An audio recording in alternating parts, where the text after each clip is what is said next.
उसको हमारे आने की खबर पहले से लगी। तुम्हारे डैडी आए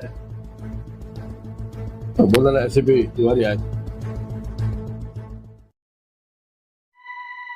ये मौसम का जादू है मितवा, ना अब दिल पे काबू है। हेलो अंकल, मैं नंदिनी बोल रही हूँ। हेलो नन्नी बेटा, क्या हुआ? अंकल, पापा को पुलिस ढूंढ रही है। अरे तुम बिल्कुल मत घबराओ, ये तुम्हारा दौलत अंकल है ना, वो सब संभाल लेगा।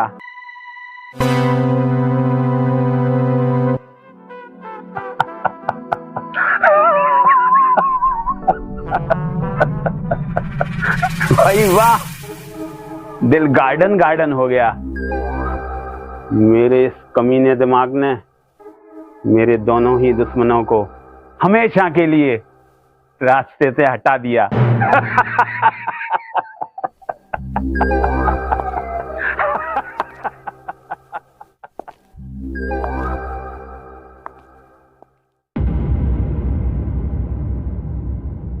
Yes sir. क्या हुआ बलदेव सिंह जी के केस में? सर आप चिंता मत करिए। अरे भाई, इतना समय बीत गया है, आप जहां के तहां हैं। आपकी इंक्वायरी किसी नतीजे पर पहुंची कि नहीं पहुंची? इतने बड़े इंडस्ट्रियल को बम से उड़ा दिया गया। अरे भाई, जल्दी से जल्दी हमें इस केस को सॉल्व करना है। जी सर।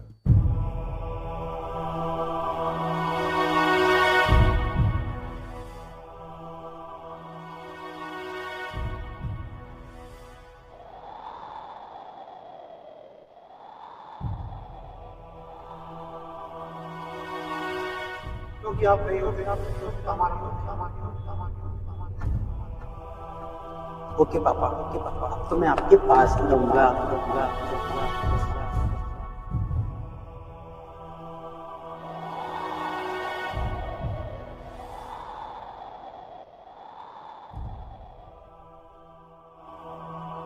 ऐसे कब तक बैठे रहोगे आप? जो होना था वो हो गया। आपने 2 दिन से कुछ खाया भी नहीं। शंकर, मैं बोल नहीं पा रहा हूँ। मेरे पापा के साथ जो भी हुआ है ना, वो सब मेरी वजह से हुआ है। मैंने बहुत गलतियां की। छोटे साहब, अब जो हो गया वो हो गया, उसे बदला तो नहीं जा सकता। आपकी ऐसी हालत देखकर बड़े साहब की आत्मा को बहुत दुख पहुंचेगा। छोटे साहब, चुप हो जाइए, चुप हो जाइए।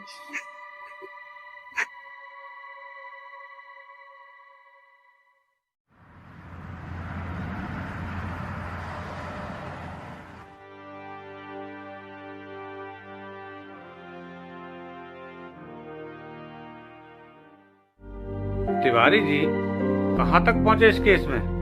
मेरे पास बार बार मंत्री जी का कॉल आ रहा है। सर केस तो चल रहा है। जैसे कि आप जानते हैं कि थोड़ा पेचीदा है। अब तक की जानकारी में जो हमें मालूम पड़ा है कि इस शहर के अंदर 2 उद्योगपति हैं, एक पृथ्वी और दूसरा दौलतचंद। पृथ्वी की कंपनी कामयाबी के दौर पर जा रही है और दौलतचंद डाउन पे जाता जा रहा है। वैसे दौलतचंद ने एक चालाकी की थी। यशवंत राणा जो पृथ्वी की कंपनी में काम करते हैं, उनको तोड़ने की कोशिश की, लेकिन ऐसा हो नहीं पाया। तो ना जाने क्यों मुझे ऐसा लगता है कि हो सकता है कि दौलतचंद ने गलती को छुपाने के लिए कुछ ऐसी गलती की है। और तो दूसरा पहलू और भी है। तो यशवंत राणा और बलदेव दोनों बहुत अच्छे दोस्त हैं और वो चाहते थे कि इस दोस्ती को रिश्तेदारी में बदल दिया जाए, लेकिन पृथ्वी ने, जो बलदेव का बेटा है, उसने रिश्ते से मना कर दिया, शादी से मना कर दिया। तो यशवंत को बड़ा बुरा लगा। बलदेव पर उससे कुछ नोक झोंक भी हुई। ऐसे कुछ हुआ इन दोनों के बीच में। तो एक पहलू वो भी कि शायद जसवंत ने बदला देने के लिए कुछ किया। तो फिर देर किस बात की? जसवंत राणा को कहीं से भी ढूंढ के लाओ। मुझे इस केस की तह तक जाना। पर आप चिंता मत कीजिए सर, बहुत जल्दी अच्छी खबर आएगी आपके पास। ठीक है सर, आप चिंता मत कीजिए। मुझे भी कोई भी हो मेरी निगाहों से बच नहीं सकता।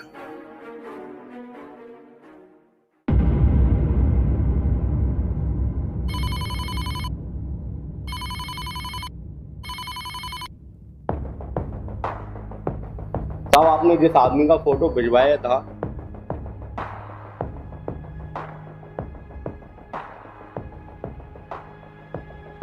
शिवाजी चौक पर देखा गया है।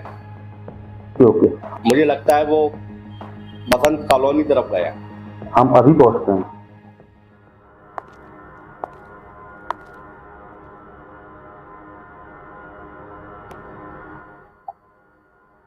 किसका फोन था? सर, एक मुखबिर का कॉल। क्या बोला? सर, जसवंत को अभी अभी शिवाजी चौक पे देखा गया है। से बसंत निकल गया। अहमद, ये जसवंत राणा भी बसंत कॉलोनी में रहता है ना? चलो। जी सर। गाड़ी निकाल। जी सर। निकालो गाड़ी। जरूर साला अपनी बेटी से मिलने गया होगा।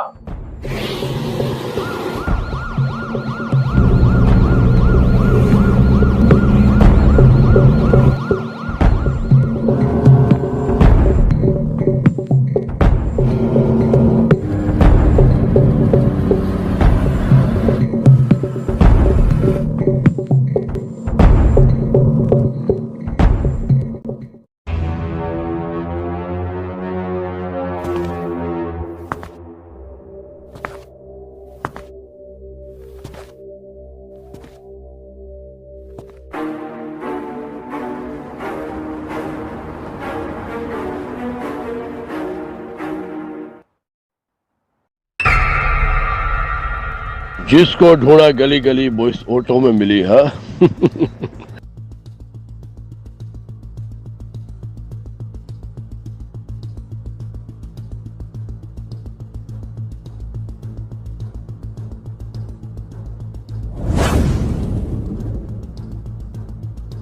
जसवंत सिंह राणा, कोई चालाकी मत करना वरना गोली मार दूंगा। हाथ उमत उमत। अब तुम्हारी खातिरदारी करते हैं।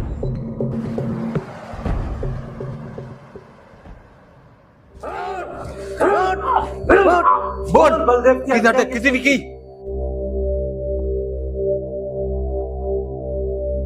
तुम लोग जितना चाहे मुझे मार लो, लेकिन मैं फिर यही कहूंगा कि मैंने बलदेव का खून नहीं किया, नहीं किया, नहीं किया।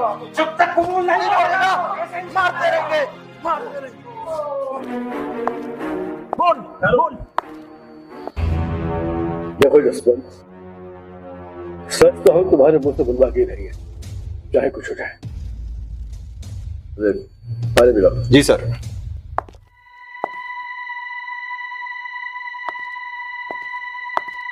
ले पानी पी।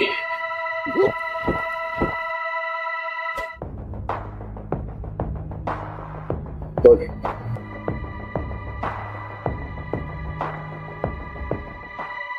ये सच है सीपी साहब, ये सच है कि मेरे और बलदेव के बीच नोकझोंक हुई थी, और इसीलिए कि वो मेरे बेटी के साथ अपने बेटे का रिश्ता नहीं करना चाहता था। पापा, इसकी जैसी लड़कियां पृथ्वी के आगे पीछे घूमती हैं। बस बहुत हुआ। पृथ्वी, अगर तू बलदेव साहब का बेटा नहीं होता ना, तो ये जसवंत सिंह राणा तुझे इसी समय इस जमीन में गाड़ देता। खामोश, अपनी औकात में रहकर बात कर जसवंत। साहब, ये आप क्या कर रहे हैं? आप अपने सबसे हमदर्द दोस्त की दोस्ती तोड़ रहे हैं। जसवंत साहब को जाने से रोक लीजिए साहब। शंकर, जब लोग अपनी औकात भूल जाएं, तो उन्हें अपनी औकात याद दिलाना जरूरी होता है। जसवंत सिंह राणा अपनी औकात नहीं भूला बलदेव साहब। लेकिन आप जरूर अपने बेटे के प्यार में अंधे हो गए हैं, जो एक दोस्त की कदर नहीं कर पा रहे आज आप। ये सच है। तुमने मेरे पापा से ऐसे बात की?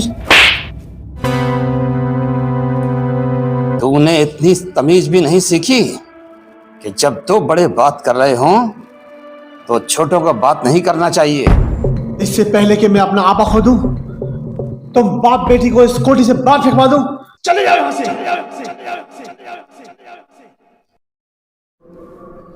चलो बेटा नंदनी, अब हम यहां पर एक पल भी नहीं रुकेंगे।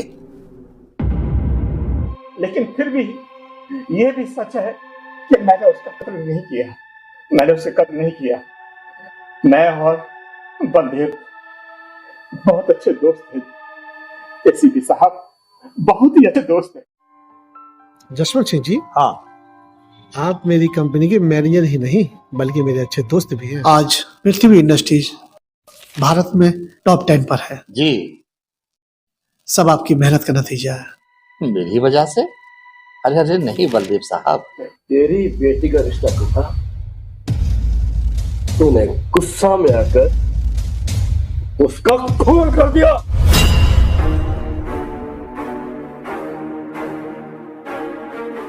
ये सच नहीं है। ये सच नहीं है एसीपी साहब। इस बात का पता बहुत जल्द आपको चल जाएगा कि कातिल कौन है। उस दिन आपको मेरी बेगुनाही का एहसास होगा और आपको पछतावा भी होगा एसीपी साहब। हाँ, आपको पछतावा भी होगा। मैं कातिल नहीं हूं, नहीं हूं, नहीं हूं। अगर कातिल तुम नहीं हो तो फिर असली कातिल कौन है? कौन कर सकता है ये सब?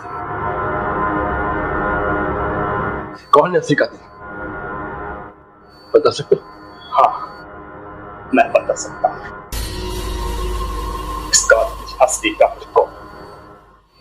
बलदेव ने अपने बेटे के प्यार में अंधा होकर कई लोगों को अपना दुश्मन बना लिया था एसीपी साहब। और उसने मेरी बरसों की दोस्ती को भी तोड़ दिया था। दौलतचंद इस बात का फायदा उठा रहा था। वो चाहता था कि पृथ्वी कंपनी समाप्त हो जाए। उसने मुझे भी अपनी ओर बुलाने की कोशिश की।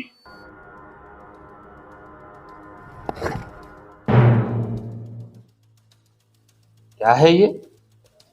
एक दोस्त का दूसरे दोस्त एक छोटा सा तोहफा, केवल 20 लाख रुपए।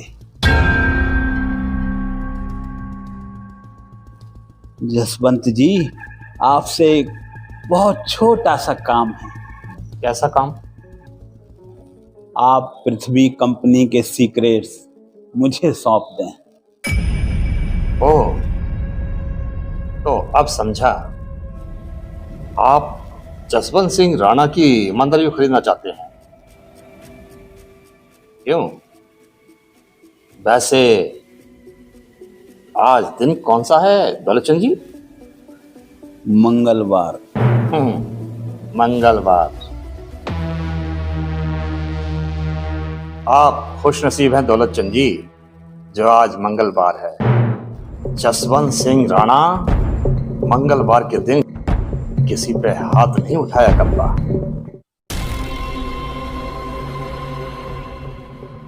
सोच लीजिए राणा साहब, हमारे साथ रहोगे बहुत फायदे में रहोगे।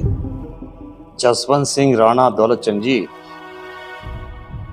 फायदा और नुकसान नहीं सोचता, समझे आप? और एक बात और, आइंदा से इस तरह की गुस्ताखी करने की कोशिश मत करना। चलते हैं, नमस्कार। उनका सबसे बड़ा दुश्मन अगर कोई था, दौलतचंद और भैरव जो उसका साथी है, उसमें इनका हाथ हो सकता है। नमस्कार जसवंत जी। नमस्ते। तुम मेरे घर कैसे दौलतचंद जी? जसवंत जी, हम तो आपके कदरदान हैं। मतलब? अब इतने अनजान भी मत बनिए जसवंत जी। सारी उम्र जो आपकी वफादारी का क्या सिला दिया है उस बलदेव ने। जसवंत जी हमसे हाथ मिला लीजिए, फिर देखिए आप और हम मिलकर एक दूसरे का मकसद कैसे पूरा करते हैं।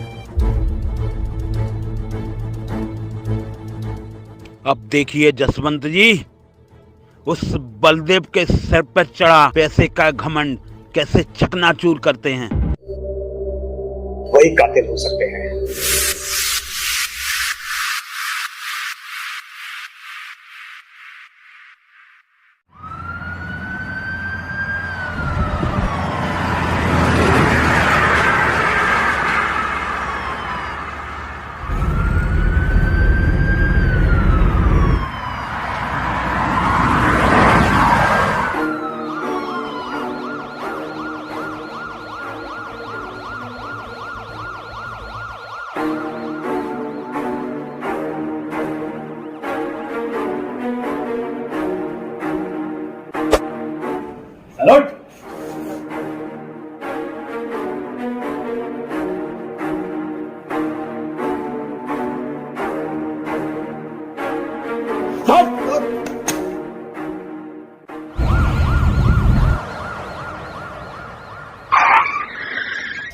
वो भी जानता नहीं है मेरी पहुंच कहां कहां तक है।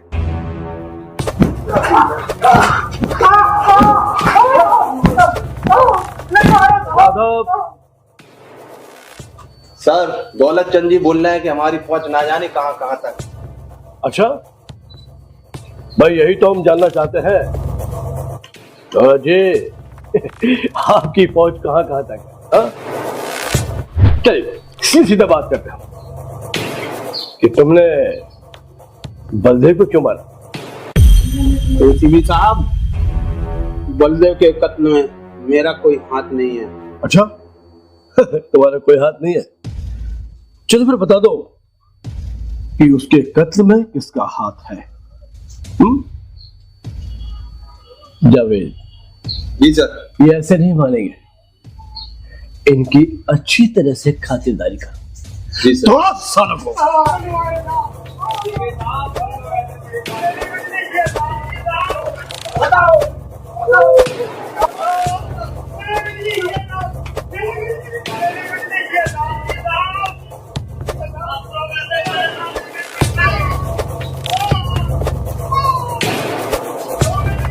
बताता हूँ ये हुई ना कोई बात। तुम एकदम सच सच बताते जाओ। चलो बजाओ शेर। हमने ही बलदेव के बेटे पर हमला करवाया। अच्छा ये बताओ कि जसवंत राणा भी तुम्हारे साथ इस हमले में शामिल था? नहीं साहब, वो नहीं थे। यहाँ बलदेव के बेटे की जान गई और वहाँ बलदेव जसवंत को ही अपने बेटे का हत्यारा समझेगा और खुद वो दोनों एक दूसरे को खत्म कर देंगे। यानी हमारा दुश्मन खत्म। इसे कहते हैं शतरंज की विषाद बिछाना।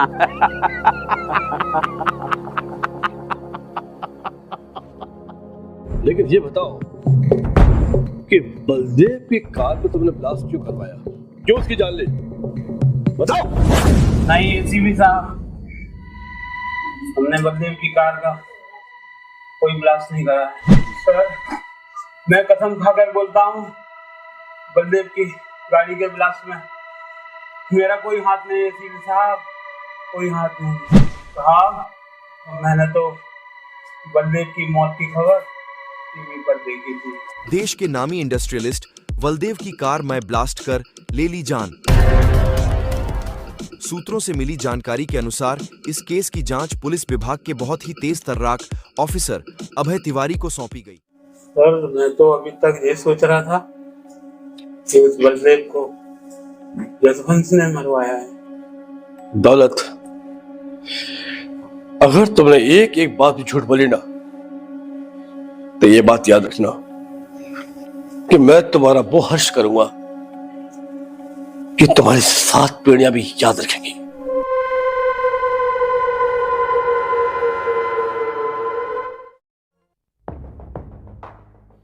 हाँ सर।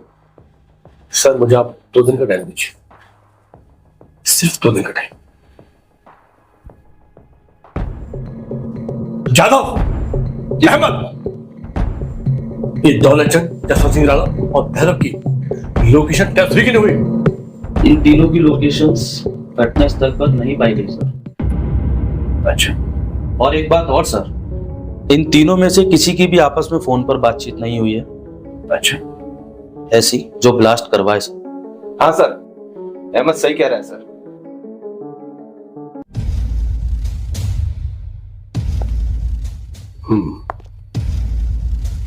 जांच से तो ऐसे ही लगता है कुछ तो गड़बड़ है। जादव, एक काम करो। जी सर। घटनास्थल के जितने भी फोटोग्राफ्स हैं, जितने भी प्रॉप्स हैं, उन्हें लेकर आओ। हम एक बार और जांच करते हैं।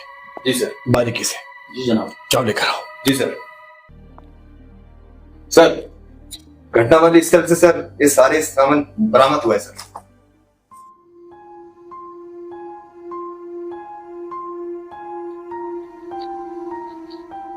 ये सारा सामान है ना? जी सर। कोई छोटा तो नहीं? नहीं सर।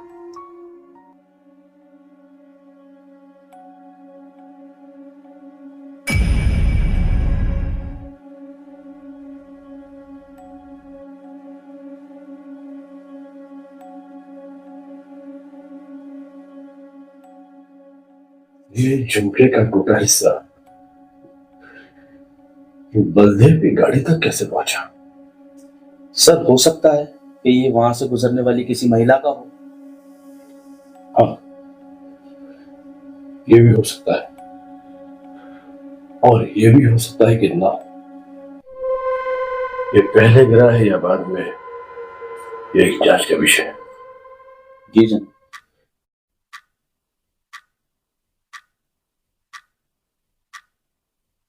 सर, मेरे पिताजी कहाँ हैं?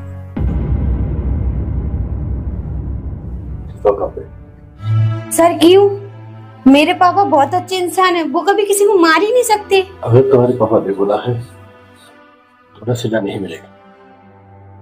भैरव सिंह, जसवंत सिंह और दौलतचंद को लेकर आओ। जी जनाब। जी सर।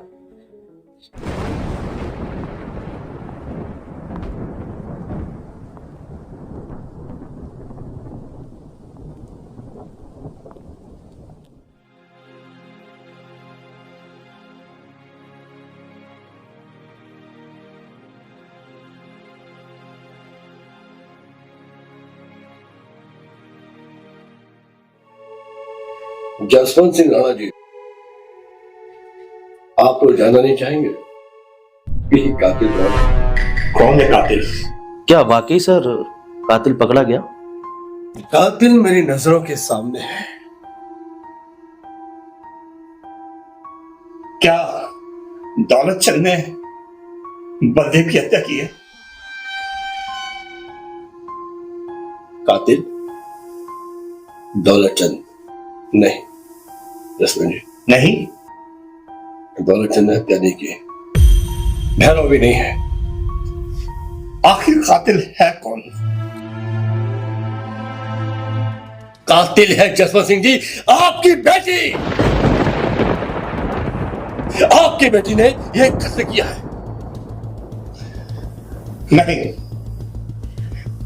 आखिर आपके पास सबूत क्या है कि मेरी बेटी नंदनी ऐसा कर सकती है? आप तो जानते ही यशवंत जी, बिना सबूत के हम लोग एक कदम भी आगे नहीं बढ़ाते। सबूत है हमारे पास। क्या सबूत है? जसवंत सिंह जी, जब नंदनी आपकी तलाश करते हुए आपकी जानकारी के लिए हमारे पास आई तो मेरी नजर उसके कान के झुमकों में पड़ी। एक झुमका बड़ा और एक झुमका छोटा था। हमने सोचा शायद फैशन हुआ, ध्यान नहीं दिया। जब बलदेव की गाड़ी में ब्लास्ट हुआ और हमने उस जगह की शिनाख्त की, तो हमें एक टुकड़ा मिला, उसी कुंडल का टुकड़ा। और जब हमने मिलान किया तो हम समझ गए कि माजरा क्या है और कातिल कौन है। Oh no. अहमद। जी जनाब। भैरव सिंह, जसवंत सिंह और दौलत चंद को लेकर आओ। जी जनाब। और हाँ, रथी को भी फोन लगाओ, उससे कहना कि उसके पिता का कातिल पकड़ा गया। एसीपी साहब, मुझे अब भी विश्वास नहीं होता। नंदिनी, जरा अपने कान की झुमकी तो देना। पर क्यों सर? दो तो सही।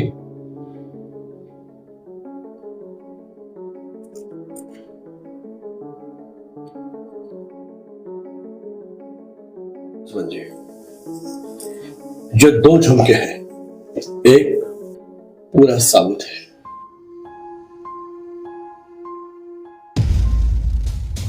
दूसरा झुमका जो टूटा हुआ है, और इसका आधा टुकड़ा बलदेव सिंह की गाड़ी के पास मिला।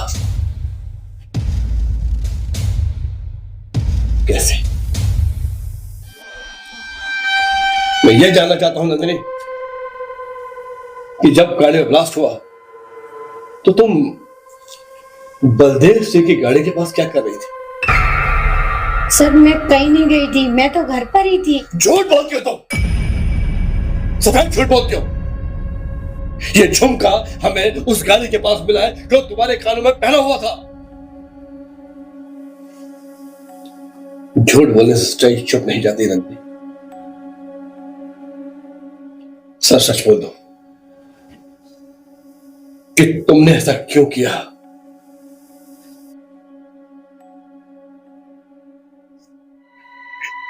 मैं कभी सोच भी नहीं सकता था बेटा तो बड़ा कदम उठालेगी बेटा। नंदिनी, नहीं बेटा, ऐसा नहीं बोल सकता नंदिनी। तूने क्या किया बेटा? अपने बाप को जीते जी मार दिया तूने नंदिनी। तूने क्या किया बेटा? क्या किया? क्या किया? मेरे सारे सपने चकनाचूर हो गए। मैं तो तुझे डॉक्टर बनाना चाहता था और तू क्या बन गई बेटा? नंदिनी, तूने ये क्या किया बेटा? क्यों किया? बेटा नंदिनी, जब आप बड़े हो जाओ ना तो बहुत बड़ा डॉक्टर बनना, है ना? और मुफ्त में इलाज करना, मेरा सर फक्र से ऊंचा करना। करोगे ना? हाँ पापा, मैं बड़े से बड़े डॉक्टर बनूंगी और अपना इलाज करूंगी। शाबाश। मेरी परवरिश में कौन सी कमी रह गई थी बेटा नंदिनी? ऐसा मत बोलिए पापा, अब तो मेरी जिंदगी ही हो। देखो नंदी, सारे सबूत दे चुके हैं। अब झूठ बोलने से, रोने से कोई फायदा नहीं। अब तक तुम कबूल कर लोगी तो हो सकता है कोई सजा कम हो जाए। बताओ, तुमने कर्ज क्यों किया? बताओ। हाँ, बोलते बोलते गाड़ी पर मैंने ही रखा था। पापा, आप हर दिन अपने अपमान को याद करके शराब के नशे में रहते थे। ना मैं पृथ्वी को भूल पा रही हूँ और ना ही आपके अपमान को पापा। फिर भी बेटा नन्नी, तुमने ये गलत कदम उठाया बेटा नन्नी। तुम्हें ऐसा नहीं करना चाहिए। नंदिनी, मैंने मन ही मन ठान लिया कि अगर बलदेव अंकल को मैं खत्म कर दूं तो ही मैं पृथ्वी को पा सकती हूँ और अपने पापा के अपमान का बदला भी ले सकती हूँ। इसलिए मैंने उनकी गाड़ी में बम रखा। बहारों के गुलशन ने खिलाए फूल, जरा सी बात पर गुलशन खिला।